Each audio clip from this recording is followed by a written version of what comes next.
tëngërëm lañ leen di wax saa su nekk rek ñi safoo site internet di Buzz M TV Sénégal bu leen fàtte di abonné di bës cloche de notification yi ngir dara bañ leen a raw ci seeni xibaar. nag jàmm mbokki internet yi safoo di seetaan Buzz M TV Sénégal cant ak gërëm ñu na leen si topp ngeen di topp saa su ne di fi taataan yi xibaar la chaîne des patriotes comme ni ñu leen koy waxee saa su ne bu fekkee ni gan nga ci chaîne bi bu fàtte abonné bës cloche de notification bi aimé vidéo bi partagé commentaire.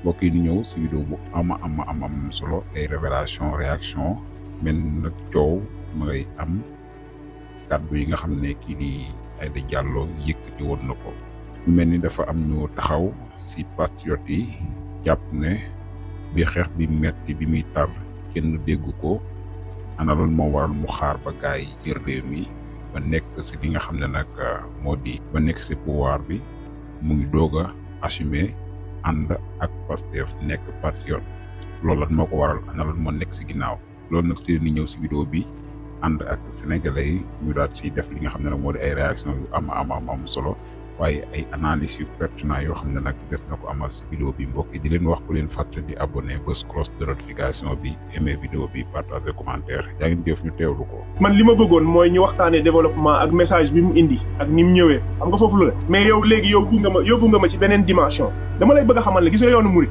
ak koo mën a doon yoral musóor yoral caaya yoral koo mën a doon taalibe rek nga mën a doon ci biir benn kàddu may wax ci côté message am bi rek. waaw léegi nañ jëm ci léegi nañ jëm ci léegi ñun patriote par exemple elle est venue dañuy wax biir Sénégal dañuy wax toot kii te boo laajee foomu poñante bi sax kenn xamul lan la def. mane la grand pape yéen a ngi jàmm yéen kii laa gëm da ne ko nag di nga gëm lii mais damay laaj soxna Aïda moom yoonu murit moom lan mooy problème bi. grand pape léegi loolu est-ce que doo ci def débat beneen débat waaw uniquement loolu waaw dañu ñëw ci message ndax man xam naa ne bëgg nga Aïda Diallo trop loolu moom nangul naa la ko. Aïda Diallo mi ngi ko Aïda Diallo mi nobu la de mais nag naa la xamal na nga ci xaw a génnee sa xel mi nag bu dee sa weer yi nga yaakaar Aïda moom wax dëgg yàlla ñaawaay gi moom wax dëgg yàlla foogu ma ne ñun taalibeem yi sax duñ nangu loolu alaaji. gis nga joolaa bi ma xam si ñaaw joolaa bi ma déclaré hier boo xamoon fiñ man li ñu déclaré. dinañ ba tey yaa ngi naan Aïda ba ngoon jot. foog ñu joolaa yi foog ñu def vidéo ne grand pape ñu ngi lay baalu parce que ki ma ne ki Sadio Mané la tudd nee na ma manoo boole ñaaw ba pare bëri problème lii xas bi man yàgg naa di gis commentaire mais commentaire bi fu ma yem joolaa yi balaa du gis nga plat séeréer boobu bi ma la yónnee noonu. waaw baax na. plat séeréer boobu. léegi info daa mel ni Ousmane dafa amoon lu mu bëgg a wax Ousmane mii door a dugg ñu ngi koy déglu. Ousmane ñu ngi lay may nga wax. Ousmane ñu ngi teewlu. comme bras. asalaamaaleykum wa rahmatulah nuyu naa leen di leen ziar grand pape mbaa yaa ngi si jàmm. joolaa la de nee na ma du joolaa la de tooñ ngeen ma de te di ngeen baalu nag may ma su ma waxee ne di ngeen def vidéo baalu ma rek di ngeen ma baalu parce que sa waay daf ma ne mënoo ñaaw ba pare bëri problème bu ma xasoon ci ñaawaay bi waaw mais problème bi ci boole man ñii dinañ ma baalu. grand pape kan moo la wax loolu. barki yàlla commentaire bi. yow noppi rek bu ko waxee kooku nag wax ma kan la ma wéef ko kooku kan la. bisimilah Seydina Ousmane bisimilah. ginnaaw bu ma leen nuyu bu baax ba pare ziar leen maa ngi leen di wax ni seen débat bi am na importance am na solo. mais li ñu bëgg a wax mooy Pastef du tariixa Pastef parti politique la parti politique ne xam nga lu ko war mooy yor radu gumba ku ñëw rek boole ko ci sa biir yaa ngi may dégg képp ku yor carte amal na la njëriñ waa xaaral ma développé rek après ngeen tontu ma. non dama bëgg a xam parce que xam nga moo boobu mosuma ko dégg mooy lan gumba radu gumba boo xam nga mooy lan non mooy gumba mi ngi radu mais li muy radu xamul lan la day radu rek muy ñëw na bari rek radu bi laa xamul mooy lan. encaissé daal maanaam dafa bëgg a wax ne Ousmane su ma déggee sa wax bi da ngaa bëgg a wax ne politique maanaam bëggul soustraction additionnelle la bëgg loolu nga bëgg a wax. waaw politique mooy politique. gis nga boo jubul du dàq yow sawaay gis nga Pastef gis nga patriote bi dafa nekk ne boo jubul xocc ñeme woo wax ne patriote laa si nit ñi kilifa yi laa wax nit ñi am tur biir Sénégal patriote yi ñoo garaaw boo xam ne ni xoolal yow patriote yi ñoo garaaw boo xam ne ni sawaay xoolal boo ciy dugg man maa ngi leen di nuyu bu baax a baax di leen ñaanal journée bu jàmm. am nañu dëkk Sénégal tey jii am nañu dëkk Sénégal tey jii. Joola waaw nga dëgg de Joola bu dégg loola la sister. non taxawal ma ne Joolaay amuñu benn njëriñ tekkiwuñ dara am na ku dëkk Sénégal tey jii. billaahi wallaahi taalaahi. seulement moo boobu maa ngi koy doog raadu bu dégg bu kii. Ousmane bisimilah. bu yore gumba xaw ma lan raadu bu yore. am nañu dëkk Sénégal tey jii ay daa leen gën a capable laal. xam nga ñoom bu ñuy yelwaan par exemple ni ñuy encaissé noonu par exemple lu ñëw rek dañuy téye mais duñu xam exactement lan la am. xam naa peut-être loolu Joola ak séeréer.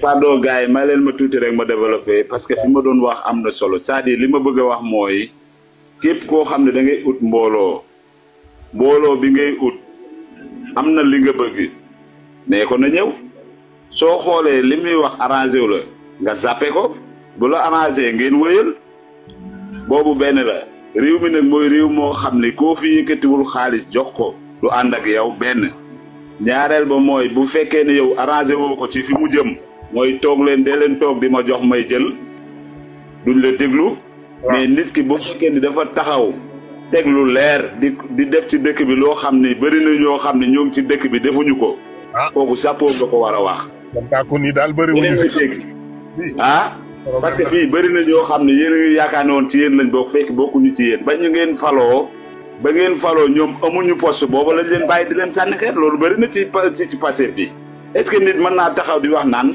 damay xool ñëpp ñi nga xamante ni maa ngi ñoom ñoo bokk benn gis-gis bokk benn bëgg-bëgg bokk benn xalaat ma ànd ak ñoom bëri na ñu nekk biir Pastef ñu nekk APR leen gën lu leer laa leen di wax kon ñun li ñu war mooy ñu ñor di képp kuy ñëwal ñoo ngi lay déglu di la xaar en tout cas yoruñu lu ñuy joxe ànd liggéey réew mi lañ soxla ku bëgg a ànd ak ñun ci loolu la ñuy dox ku bëgg a ànd ak ñun bàyyi la fii ñun soxlawuñu kenn koo xamante ni da ngay ñëw ñu yëkkati alalu réew mi jox la ko wala nga tooñ nit duñ la àtte soxlawuñu loolu parce que bëri na fi ñu fi rapport épinglé ci dëkk bi léegi ñoom ñoo ngi ci suuf di dox pour dugg Pastef soxlawuñu ñooñu mais kuñ musul dégg ci rapport sa loxo set musul jël alalu réew mi soxla nañ la képp koo xamante ni ak min maqaama boo mën a yor ca yow juboo gaa yaa ngi dajale xaalisu réew mi ay malet guddi di la ko yóbbul sa kër nga koy jël soxlawuñu la ngeen baal ma àq.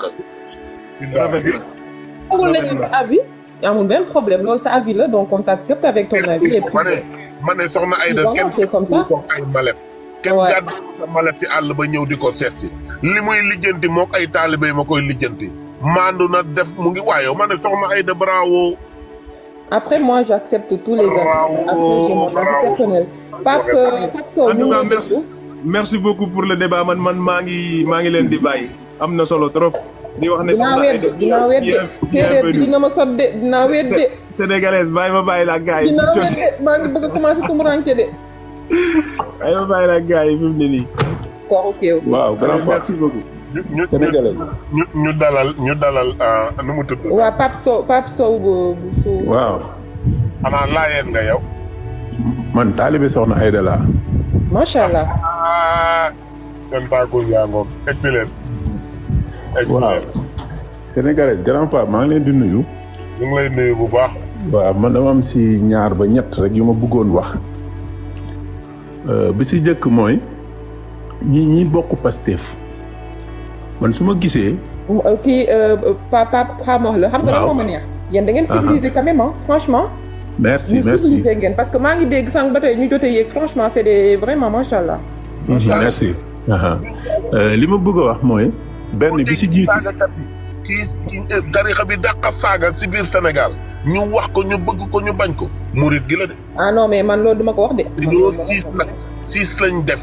d'accord problème de 6 moo andi problème bi yëpp Sénégal. non waxuma ko parce que man xam nga lu tax ma waxee nii parce que je vois que c'est des personnes quand même dañu am argument dañuy ñëw wax sans vraiment tellement c'est tellement correct et tout ça mais franchement voilà. c'est des personnes vraiment. loolu moom ñun soxna si moo ñu recadré si loolu. parce que ñun comment faire pour être talibé soxna Aïda Diallo hey Aïda Diallo mii de demal. mais mën naa développer grand pape léegi li ma bëgg a wax sénégalais bu la xamul teral bu la li ma bëgg a wax bi ci jiitu mooy ñi bokk Pastef man su ma gisee ñenn ñi di critiquer soxna Aïda war na ñëw warul man damay posé wu problème ñii est-ce que xam nañ ñoom li leen jox réew mi ndax ñoom xam nañ ko parce que période ñoom bi ñuy ut réew mi amul benn guide religieux boo xam ni jël na position jëm ci ñoom nañ ko wax kon ñoom tey buñ ñëwee ba jël réew mi soxna Aïda am ay taalibe jël position jëm ci ñoom ñuy tiit day mel ni ñoom xamuñu ni ñu jëlee réew mi benn loolu laa ciy wax beneen bi mooy yoonu murit pour soxna Aïda di leen tàggu wala mu leen di yëgal wala nangam loolu danga koy wax koo sànniwul soxna Aïda dañ ko sànni léegi yow ki nga sànni ne bokkatul ci yow léegi lan mooy sa problème ak moom lu sa yoon ci moom. ni ñu ko waxati xoolal kii Pape. ñun instant ni ci entre kii ni ñu ko waxati duggam ci Pastef ci en tant que patriote. ak moom problème mu jànkoonteel franchement ci la ñu bëgg a wax léegi beneen débat bu ñu ko naree def ñu defaat beneen débat. tu vois très bien voilà, merci franchement léegi grand pape dama dégg sànq mu laaj mu ne lan moo waral problème bi.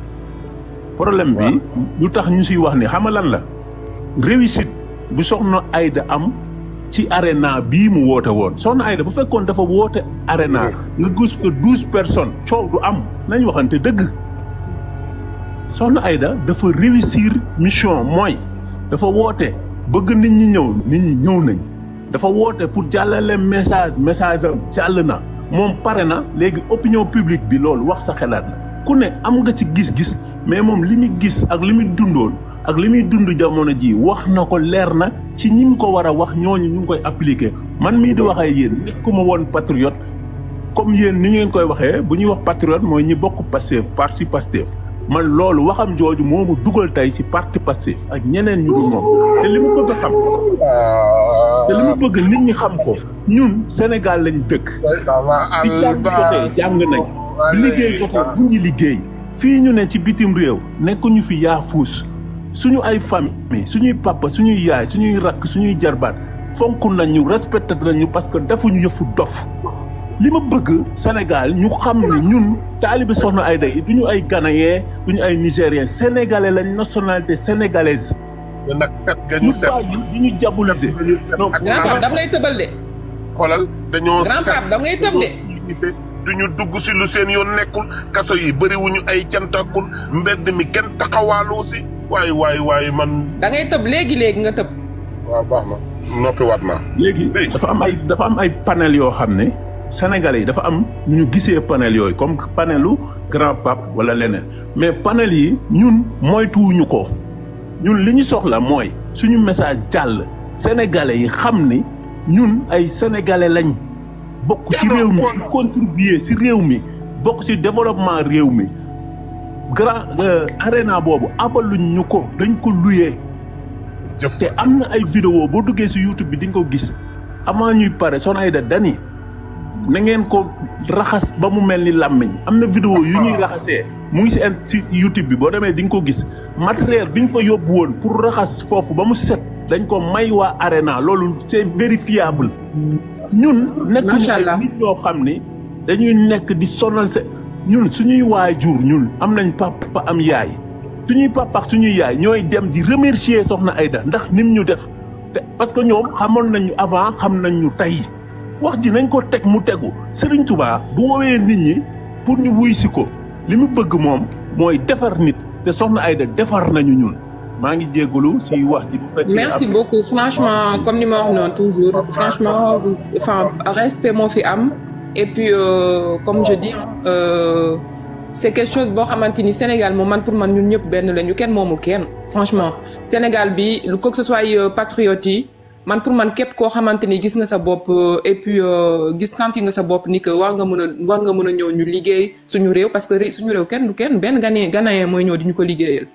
vraiment vous êtes les bienvenus en plus d'autant plus que j'en suis sûre et certaine que nu ñu koy waxati la plupart d'entre vous da ngeen contribuer pour tey ji gouvernement bi nekk fii donc franchement pour dire vrai pour man képp ku sentir ni que yow sénégalais nga et puis tu as besoin de contribuer pour le développement du Sénégal vraiment voilà après comme je dis man jusqu'à présent dafa am point d'interrogation et puis ça c'est mon point de vue personnel et c'est une personne que je respecte je vais le dire et redire Sokhna Aïda c'est une dame que je respecte beaucoup c'est une dame que je vois que c'est une dame qui a sa personnalité sa propre personnalité elle a son propre caractère donc c'est une personne boo xamante ni mais bon après comme je dis y aura pour man fi may waxee foofu du ma fa jógee mooy que j'aurais bien voulu qu'elle vienne mooy période bi nga xamante ni ñun ñëpp a neewoon doole muy moom muy ñun dañoo neewoon doole mais mënoon na ñëw rallier ak ñun ñëpp ñu ñëw ñu mënoon combattre comment ça s'appelle lu fi nekkoon c'est ça en fait man foofu rek laa xamante ni vraiment ça me fait un peu voilà mais sinon nit koo xamante ni la musuma ko dégg ci lu ñàkk fayda musuma ko dégg mu wax lu nga xamante ni da koy xeebe c'est une dame voilà qui a sa personnalité et puis vraiment merci dafa am fooy codé wu code boobu nag laa bëgg a décoder nga génn. non mais pour ma décoder ko il faut ma xool lan moo war a mën a tax ma décoder ko. waaw mais loolu noonu bi muy am diggante 2020 ak 2021 ak 2022 ba si 2023 ba si 2024 ban kilifa diine moo jóg tee rajoom wax si kaw ne leen nii laa bëgg. oui mais y a pas règle sans exception elle aurait pu faire l'exception c'est ça que je dis en fait. yow on est en train de faire la guerre avec elle à cause de il faut s'unir. Elle aurait pu venir, on serait une force unie. On serait une force unie. Benn force bu forte la ñu waroon am. sénégalaise. parce que période boobu ñëpp a neewoon doole. léegi sénégalaise pardon mën naa wax foofu tuuti li nga wax mën naa si participer. ci élection yi. Aïda moom. pardon moom ma wax tuuti ci élection yi tuuti rek ci élection yi am na fi benn sëriñ boo xam ne. ñuy xeex ak moom si yow da ngaa war a ñëw topp da ngaa war di ñëw di déglu Sokhna Aïda génn ak rajo naan waaw yow loolu noo koy gisee beneen problème ngay sulli moom Sokhna Aïda problème mu diine gi mu ngi ciy xeex déjà te yegsee guñu si. Grand Pape man xam nga fan lay waxee man toujours fi may waxee xam naa je pense que c'est pour cela que foofu moo nekk sama point d'interrogation. man foofu mooy sama point d'interrogation foofu nga ne foofu mooy code bi et pour nga mën a décoder sama code bii nii. franchement ça doit être du lourd. mais man code am naa ci xalaat pourtant. aujourd'hui c'est le 5 mai am ñu nekkuñu ci mai yow. yow kii lu muy wax nii. juin ah. bien sûr. d'ici 1 an tu vas revenir là nga ne ma grand pape man maa juumoon.